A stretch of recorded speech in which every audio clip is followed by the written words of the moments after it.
S, ಖ್ಯಾತ ನಟಿ ನಿರೂಪಕಿ ಅಪರ್ಣಾ ಅವರು ಈಗ ನಮ್ಮೊಂದಿಗಿಲ್ಲ. ಈಗ ಭೌತಿಕವಾಗಿ ಅವರು ನಮ್ಮನ್ನು ಬಿಟ್ಟು ಹೋಗಿದ್ದಾರೆ. ಆ ನಿಟ್ಟಿನಲ್ಲಿ ಅವರ ನೆನಪುಗಳು ಮಾತ್ರ ಶಾಶ್ವತ. ಅವರನ್ನು ಸಾಕಷ್ಟು ಹತ್ತಿರದಿಂದ ಬಲ್ಲಂಥವರು. ಕೇವಲ ವೃತ್ತಿ ಜೀವನ ಅಷ್ಟೇ ಅಲ್ಲ, ವೈಯಕ್ತಿಕ ಜೀವನದಲ್ಲೂ ಕೂಡ ಅವರನ್ನು ಚೆನ್ನಾಗಿ ಬಲ್ಲಂತಹ ಹಿರಿಯ ನಟಿ ಪದ್ಮಜಾ ರಾವ್ ಅವರಿದ್ದಾರೆ. ಅವರನ್ನು ಮಾತಾಡ್ಸೋಣ. ಮ್ಯಾಮ್ ನಮಸ್ತೆ. ಈ ಒಂದು ಸಂದರ್ಭದಲ್ಲಿ ಅಂದರೆ ಅಪರ್ಣಾ ಅವರ ಅಗಲಿಕೆ ಬಗ್ಗೆ ಏನು ಹೇಳಕ್ಕೆ ಬಯಸ್ತಾರೆ? ಏನು ಹೇಳೋದು, ತುಂಬ ಬೇಜಾರಾಗ್ತಿದೆ, ತುಂಬ ಅಳು ಬರ್ತಿದೆ. ನಾವಿಬ್ಬರು ತುಂಬ ಫ್ರೆಂಡ್ಸ್, ಅವಳ ಆತ್ಮಕ್ಕೆ ಶಾಂತಿ ಸಿಗಲಿ ಇದೆಲ್ಲ ಹೇಳೋಕ್ಕೆ ನನಗೆ ಇಲ್ಲಿಂದ ಅನ್ನಿಸ್ತಾನೆ ಇಲ್ಲ. ಅದನ್ನೆಲ್ಲ ಹೇಳಬೇಕು ಅಂತ ತುಂಬ ಅದು ನಾಟಕೀಯ ಅನಿಸ್ಬಿಡುತ್ತೆ ನನಗೆ ಅದನ್ನು ಹೇಳ್ತಾ ಹೋದರೆ. ನೆನ್ನೆ ನಿಜ ಹೇಳಬೇಕಂದ್ರೆ ನೆನ್ನೆ ರಾತ್ರಿ ನ್ಯೂಸ್ ಗೊತ್ತಾದಾಗ ನನಗೆ ಅಳುನೂ ಬರಲಿಲ್ಲ, ಬೇಜಾರು ಆಗಲಿಲ್ಲ. ಅಂದರೆ ಇಟ್ ವಾಸ್ ಸೋ ಶಾಕಿಂಗ್. ನಮ್ಮ ಅಪ್ಪು ಹೋಗ್ಬಿಟ್ಲ. ಆ್ಯಂಡ್ ನಮ್ಮ ಆ ಅಪ್ಪು ಪುನೀತ್ ಅವ್ರು ಹೋದಾಗ್ಲೂ ಅಷ್ಟೇ ತಕ್ಷಣ ನಂಬಕ್ಕೆ ಆಗ್ತಿರ್ಲಿಲ್ಲ. ಅವ್ರಿಗೆ ಫೋನ್ ಮಾಡಿ, ಇವ್ರಿಗೆ ಫೋನ್, ಪ್ಯಾನಿಕ್ಕು. ಅಲ್ಲಿ ಫೋನ್ ಮಾಡಿ ಇಲ್ಲಿ ಹೌದಾ, ನಿಜನಾ ಅಥವಾ ಇನ್ನೂ ಸೀರಿಯಸ್ಸಾ ಅಥವಾ ಇನ್ನೂ ಇದಾ ಅಂತ. ಸೇಮ್ ನನಗೆ ಇವಳಿಗೂ ಹಾಗೆ ಅನ್ನಿಸ್ತು. ಅಪರ್ಣನ ಅದು ಹೆಂಗೆ ಹೋಗ್ಬಿಡಕ್ಕಾಗತ್ತೆ, ಅಲ್ಲ ಅದು ಹೆಂಗೆ ಸಾಧ್ಯ ಅಂತ. ಬಟ್ ಐ ಡೋಂಟ್ ನೋ, ಈ ರಿಯಾಲಿಟಿ ಅನ್ನೋದು ಇಲ್ಲಿ ಬಂದವಳನ್ನ ನೋಡಿದ ಮೇಲೆ ನನಗೆ ಅಯ್ಯೋ ಹೌದು ಹೋಗೇ ಬಿಟ್ಲಿವಳು ಅಂತ ಅನ್ನಿಸ್ತು. ಒಂಥರ ಆವಾಗ ದುಃಖ ಆಯ್ತು. ಆಗುತ್ತೆ ನಿಮ್ಮ ದುಃಖ. ಈಗ ಕೊನೆಯದಾಗಿ ತಾವು ಅವರನ್ನ ನೋಡಿದ್ದು ಯಾವಾಗ? ಅಂದ್ರೆ ಅವರ ಅನಾರೋಗ್ಯದ ಸಂದರ್ಭದಲ್ಲಿ ಬಂದು ಭೇಟಿಯಾಗಿದ್ರ, ಅವರನ್ನ ಮಾತಾಡ್ಸೋಗಿದ್ರ? ಇಲ್ಲ, ಈ ವಿಷಯದಲ್ಲಿ ಅವಳು ಇದು ಮೋಸ ಮಾಡಿಬಿಟ್ಲು ನನ್ನ ಸ್ನೇಹಿತೆಗೆ. ಯಾರ ಹತ್ರನೂ ಹೇಳ್ಕೊಳ್ಳೇ ಇಲ್ಲ ಅವಳು. ನಮ್ಗೆ ಇನ್ಫ್ಯಾಕ್ಟ್ ಅವಳು ಕೂದಲೆಲ್ಲ ಹೋದಾಗ ಇವಳಿಗೇನೋ ಕ್ಯಾನ್ಸರ್ ಆಗಿರ್ಬೋದಾ ಅಂತ ನಮಗೆ ಡೌಟು. ಈಗ ಹೋಗಿ ಕೇಳೋಕ್ಕಾಗತ್ತಾ ನಿನ್ಗದ ಅಂತ? ಯಾಕೆಂದರೆ ಆರೋಗ್ಯವಾಗಿದ್ದರೆ ಇದೇನು ಇವಳು ಹಿಂಗೆ ಕೇಳ್ತಾಳೆ, ನಾ ಚೆನ್ನಾಗೇ ಇದ್ದೀನಿ ಯಾಕೆ ಹಿಂಗೆ ಕೇಳ್ತೀಯ? ಕೂದಲು ಹೇರ್ ಕಟ್ ಮಾಡಿಸ್ಕೊಂಡಿರ್ಬೋದು. ಬಟ್ ಎಲ್ಲೋ ಒಂದು ಕಡೆ ಇವಳಿಗೇನೋ ಆಗಿದೆ, ಕೇಳೋಂಗಿಲ್ಲ ಬಿಡೋಂಗಿಲ್ಲ.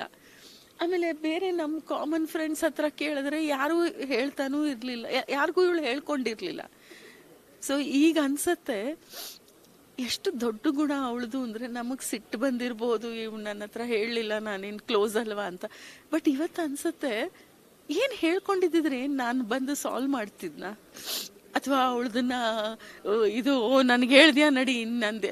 ಇಟ್ಸ್ ಜಸ್ಟ್ ಅ ಫೀಲಿಂಗ್ ಅಷ್ಟೇ. ನನ್ನವಳು ಅಂತ ಅಂದ್ಕೊಳ್ಳಿಲ್ವಾ, ನಂಗೆ ಹೇಳ್ಕೊಳ್ಳಿಲ್ವಾ ಅಂತ. ಬಟ್ ನಾವೇನು ಎಲ್ಲದಕ್ಕಿಂತ ದೊಡ್ಡ ಇಲ್ಲೂ ಅವಳೇ ಗೆದ್ದಿದ್ದು ಫ್ರೆಂಡ್ಶಿಪ್ಪಲ್ಲಿ. ಬಿಕಾಸ್ ನಿನಗೆ ಹೇಳ್ಕೊಂಡ್ರೆ ನೀನು ನೊಂದ್ಕೋತೀಯ ಅಷ್ಟೇ, ಬಿಟ್ಟರೆ ಇನ್ನೇನೂ ಆಗಲ್ಲ. ಏನಕ್ಕೆ ನಾವು ಯಾವಾಗಲೂ ನಕ್ಕೊಂಡು ಖುಷಿಯಾಗೇ ಬದುಕಿದವರು, ಈ ಕೊನೆ ತನಕ ಖುಷಿಯಾಗಿರೋ ಅವಳನ್ನ ನೆನೆಸ್ಕೊಂಡು ಕಣ್ಣೀರು ಹಾಕಿದ್ದು ಇವತ್ತೇ ನಾನು.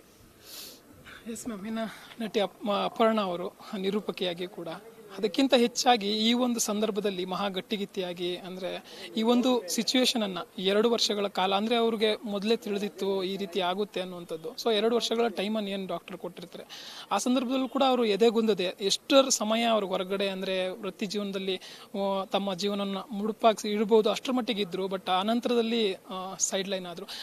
ಆದರೆ ಈಗ ನಿಮಗೆ ಅಂದರೆ ಈ ಒಂದು ಸಂದರ್ಭದಲ್ಲಿ ಅವರು ಫೇಸ್ ಮಾಡಿದಂಥ ಸಿಚುವೇಶನ್ ಇರ್ಬೋದು, ಇದನ್ನು ತಾವು ಎಷ್ಟರ ಮಟ್ಟಿಗೆ ಹತ್ತಿರದಿಂದ ನೋಡಿದ್ರೆ, ಅಂದರೆ ಇವರು ಎಷ್ಟರ ಮಟ್ಟಿಗೆ ಸ್ಟ್ರಾಂಗು ಅನ್ನುವಂಥದ್ದು? ಇವಾಗ ಅವಳಿಗೆ ಕಾಯಿಲೆ, ಈ ಒಂದು ದರಿದ್ರ ಕಾಯಿಲೆ ಅದು ಅಂಟ್ಕೋತಲ್ಲ, ಅದಾದಮೇಲೆ ಅವಳು ಹೇಗೆ ಫೇಸ್ ಮಾಡಿದ್ಲು ಅನ್ನೋದು ನನಗೆ ಗೊತ್ತಿಲ್ಲ, ಗೊತ್ತಾಗೋದು ಬೇಡ. It is not something nice to remember. ಅವಳು ಗಟ್ಟಿಗಿತ್ತಿ ಅನ್ನೋದಕ್ಕೆ ನನಗೆ ಬೇಕಾದಷ್ಟು ಉದಾಹರಣೆ ಇದೆ. ನಾನು ಆವಾಗಲೂ ಅದೇ ಹೇಳಿದೆ, ಮೇಲ್ಗಡೆ ಮುದ್ದಾಗಿರೋ ಒಂದು ನಗು ಅಥವಾ ಒಂದು ಕೋಗಿಲೆ ವಾಯ್ಸಲ್ಲಿ ಮಾತಾಡೋದು, ಒಳಗಡೆ ಮೇಲ್ಗಡೆ ಸಾಫ್ಟು ಬಟ್ ಒಳಗಡೆ ಸೂಪರ್ ಗಟ್ಟಿ ಅವಳು ಅನ್ನೋದು ನನಗೆ ಆ್ಯಸ್ ಅ ಫ್ರೆಂಡ್ ಅಥವಾ ತಂಗಿನೋ ಫ್ರೆಂಡೋ ಏನೋ ನನಗೆ ಗೊತ್ತಿತ್ತು. ಜನರಿಗೆಲ್ಲ ಅವಳು ಬಿಗ್ ಬಾಸ್ಗೆ ಹೋಗಿದ್ದು ಮತ್ತು ಮಜಾ ಟಾಕೀಸಲ್ಲಿ ಆ ಥರದ್ದೊಂದು ಪಾತ್ರ ಮಾಡಿದ್ದು. ಬಿಕಾಸ್ ಅವಳೊಂದು ಸೀರಿಯಸ್ ಪರ್ಸ್ನಾಲಿಟಿ ಅಂತ ಕಂಡು ಬಂದಿದ್ದು. ಅಂದರೆ ದೊಡ್ಡ ಇದರಲ್ಲಿ ಫಂಕ್ಷನ್ಸ್, ಗೌರ್ಮೆಂಟ್ ಫಂಕ್ಷನ್ಸಲ್ಲೆಲ್ಲ ಸೀರಿಯಸ್ ಆಗಿ ಆ್ಯಂಕರಿಂಗ್ ಮಾಡೋ ಅಂಥ ಒಂದು ಪರ್ಸ್ನಾಲಿಟಿ ಅಂತ ಕಂಡು ಬಂದಿದ್ದು. ಸಡನ್ನಾಗಿ ವರಲಕ್ಷ್ಮಿ ಪಾತ್ರ ಅದು ನಾವು ಎಕ್ಸ್ಪೆಕ್ಟೇ ಮಾಡೋಕ್ಕಾಗ್ತಿರ್ಲಿಲ್ಲ. ಅದು ಮಾಡಿದ್ಲು, ಬಿಗ್ ಬಾಸ್ಗೆ ಹೋಗಿ ಬಂದ್ಲು. ಈಗ ನಾವೆಲ್ಲ ಒಂದು ಸ್ವಲ್ಪ ಒಂಥರ, ಇವಾಗ ನನಗೆ ಬಿಗ್ ಬಾಸ್ಗೆ ಕರೆದ್ರೆ ನಾನು ಹೋಗ್ಲಾರೆ, because I am not made like that. ಅವಳು ಹಾಗೆ ಅಂದ್ಕೊಂಡ್ರೆ ಹೊಟ್ಟೋದು, ಅದು ನನಗೆ ಹೇಳಿರಲಿಲ್ಲ, ಅಲ್ಲಿ ಹೋದ್ಮೇಲೆ ನಂಗೆ ಗೊತ್ತಾಗಿದ್ದು. ಸೊ ಅವಳು ಗಟ್ಟಿಗಿತ್ತಿ ಅನ್ನೋದು ಅವಳು ಪ್ರೂವ್ ಮಾಡಿದ್ದಾಳೆ. ಈ ಕಾಯಿಲೆನೂ ಪ್ರೂವ್ ಮಾಡ್ಬಿಟ್ಲಲ್ಲ. ಎಸ್ ಮ್ಯಾಮ್, ಇನ್ನು ನಿರೂಪಕಿಯಾಗಿ ಹಾಗೆ ನಟಿಯಾಗಿ ಹಾಗೆಯೇ ಆಕಾಶವಾಣಿಯಲ್ಲಿ ಡಿ ಚಂದನದಲ್ಲಿ ಈ ರೀತಿಯಾಗಿ ಸಾಕಷ್ಟು ಏನು ಒಂದು ಸಾಕಷ್ಟು ಬೇರೆ ಬೇರೆ ಏನು ರಂಗಗಳಲ್ಲಿ ಅವರು ತೊಡಗಿಸ್ಕೊಂಡಿದ್ರು. ಸೊ ಎಲ್ಲ ಕ್ಷೇತ್ರಗಳಲ್ಲೂ ಕೂಡ ಅವರು ಯಶಸ್ವಿ ಆದರು. ಸೊ ಆ ನಿಟ್ಟಿನಲ್ಲಿ ನೋಡೋಕೆ ಹೋದರೆ ಒಂದರಲ್ಲಿ ಏನು ಸಕ್ಸಸ್ ಕಾಣೋದೇ ಹೆಚ್ಚು, ಒಂದರಲ್ಲಿ ನಾವು ಇಷ್ಟು ಮಾಡಬೇಕಲ್ಲ ಅನ್ನುವಂಥದ್ದೇ ಜಾಸ್ತಿ. ಬಟ್ ಆ ಒಂದು ವಿಚಾರದ ಬಗ್ಗೆ ನೀವು ಅವರನ್ನು ಹತ್ತಿರದಿಂದ ನೋಡಿರ್ಬೋದು ಅಥವಾ ಅವರನ್ನು ಅಂದರೆ ಸ್ವಲ್ಪ ದೂರದಿಂದ ನೋಡಿದಾಗಲೂ ಕೂಡ ಹೇಗೆ ಅನಿಸುತ್ತೆ ನಿಮಗೆ? ಅಂದರೆ ಮೂರು ಕ್ಷೇತ್ರಗಳಲ್ಲಿ ಅವರು ಸಾಧನೆ ಮಾಡಿರೋ ವಿಚಾರಕ್ಕೆ ಅವಳಿಗೆ ಆ ಕೆಪಾಸಿಟಿ ಇತ್ತು, ಆ ಕಾಂಪಿಟೆನ್ಸ್ ಇತ್ತು ಅವಳಿಗೆ. ಅವಳು ಬುದ್ಧಿವಂತೆ ಕೂಡ, ಲ್ಯಾಂಗ್ವೇಜ್ ಹೋಲ್ಡ್ ಇತ್ತು, ಬುದ್ಧಿವಂತೆ. ಆಮೇಲೆ ಈ ಕೆಲವ್ರು ಇವಾಗ ನಾವು ಮ್ಯೂಸಿಕ್ನ ಅವ್ರು ಹೋದ ಮೇಲೂ ಅವ್ರ ಮ್ಯೂಸಿಕ್ಕು ನಮ್ಮ ಅಣ್ಣವ್ರದ್ದು, SP ಅವ್ರದ್ದು, ಅಥವಾ ಹಿಂದಿಲಿ ನಮ್ಮ ಲತಾ ಅವ್ರದ್ದು ಎಲ್ಲ ಮ್ಯೂಸಿಕ್ ಇವತ್ತಿಗೂ ಹೀಗೆ ಕಿವಿಲಿ ಇರುತ್ತಲ್ಲ. ಇವಳದು ಮಾತುಗಳು, ಆ್ಯಂಕರಿಂಗು ಅದನ್ನು ಬಿಟ್ಟು ಹೋಗಿದ್ದಾಳೆ ಇವಳು. ಬರೀ ಮೆಟ್ರೋಲಲ್ಲ, ಮೆಟ್ರೋಲಿ ನಾಳೆ ತೆಗೆದ್ರು ಇನ್ಯಾರ್ದಾರು ಹಾಕಬಹುದು, ಬಟ್ ಅವಳು ವಾಯ್ಸು ಇಲ್ಲಿ ಉಳ್ಕೊಂಡ್ಬಿಡುತ್ತೆ. ಸೊ ಅವಳಿಗೆ ಆ ಕೆಪಾಸಿಟಿ ಇತ್ತು. She was Born for an anchor. First ಅವಳ ಆ್ಯಂಕರು MC, ನೆಕ್ಸ್ಟ್ ಅವಳು ಶೀಸ್ ಅನ್ ಆ್ಯಕ್ಟ್ರೆಸ್ ನನ್ನ ಪ್ರಕಾರ. ಎಸ್ ಮ್ಯಾಮ್, ಅಂದರೆ ಕನ್ನಡವನ್ನು ಸಾಕಷ್ಟು ಸ್ವಚ್ಛವಾಗಿ ಅದು ಸುಮಧುರವಾಗಿ ಮಾತನಾಡಬಲ್ಲ ನಿರೂಪಕಿಯಾಗಿದ್ದರು. ಆದರೆ ಕೊನೆಯದಾಗಿ ನೀವು ಅವರನ್ನು ಎಷ್ಟರ ಮಟ್ಟಿಗೆ ಅಂದರೆ ಮಿಸ್ ಮಾಡ್ಕೋತೀರಾ ಅಂತಂದರೆ, ಈ ಪ್ರಶ್ನೆ ಎಷ್ಟರ ಮಟ್ಟಿಗೆ ಸಮಂಜಸವೂ ಗೊತ್ತಿಲ್ಲ. ಸಾಕಷ್ಟು ಹತ್ತಿರದಿಂದ ಬಲ್ಲವರಾಗಿ, ಯಾಕೆ ಅಂತಂದರೆ ಬರೀ ವೃತ್ತಿ ಜೀವನಕ್ಕೆ ಸೀಮಿತರಾದವರಾಗಿದ್ದರೆ ತಾವು ನಾನು ಈ ಪ್ರಶ್ನೆಯನ್ನು ಕೇಳ್ತಿರಲಿಲ್ಲ. ಸೊ ಎಷ್ಟರ ಮಟ್ಟಿಗೆ ಮಿಸ್ ಮಾಡ್ಕೋತೀರಾ? ನಂಗೆ ಇನ್ನೂ ಸಿಂಕೆ ಆಗಿಲ್ಲ. ಈಗ ಇಲ್ಲಿ ಬಂದೆ, ನಾನು ಹೇಳಿದ್ನಲ್ಲ ನೆನ್ನೆ ರಾತ್ರಿ ವಿಷಯ ಕೇಳಿದಾಗ್ಲೂ ನಂಗೆ ಅಳುನೇ ಬರಲಿಲ್ಲ. ಇಲ್ಲಿ ಬಂದಾಗ ಎಲ್ಲರೂ ಅಳ್ತಾ ಇದ್ದಿದ್ದು ನೋಡಿ ನನಗೊಂದು 2 hours ಅಯ್ಯೋ ಹೋಗಿ ಬಿಟ್ಲ ಅವಳು ಅಂತ ಸಿಂಕ್ ಆಗೋಯ್ತು. ಎದುರುಗಡೆ ಅವಳು ಮನೆ ನೋಡಿದೆ, ಆ ಮನೆಗೆ ಎಷ್ಟು ಸಲ ಬಂದಿದ್ದೀನಿ, ಅವಳು ನಮ್ಮ ಮನೆಗೆ ಎಷ್ಟು ಸಲ ಬಂದಿದ್ದಾಳೆ.